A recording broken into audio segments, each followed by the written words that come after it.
Hello, my family in Christ Jesus. May the Lord bless you richly and give you the desires of your heart. In the book of Judges, chapter 1, verse 19, it says, God was with Judah, and they drove out the inhabitants in the mountains. But the ones that were in the valley, they could not drive out because they had chariots of iron. I repeat, they were able to drive out the inhabitants in the mountain, their enemy, but they could not get the ones out the valley because they had chariots of iron. Now, I want you to think about something. Although we all live here on the planet Earth, we all live in our own world. And you represent Judah, and God is with you. The mountains in your life are in your mind, but your valley is in your heart.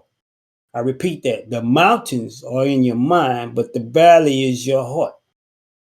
It is easier to fight your battles in your mind, but the ones that get to your heart, it is harder to get them out.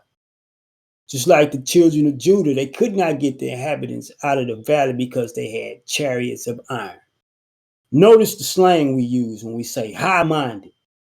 It is easy to take down a high-minded enemy, but it is harder to lift a heavy heart. Remember, the chariots were iron. So the two things I want you to take away from this. When you fight your battles in your world, defeat them in your mind before they get to your heart.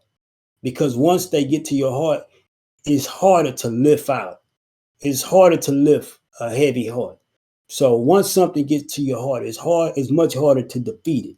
But just like I always tell you, Psalms 20:7, some trust in chariots, others trust in horses, but we trust in God.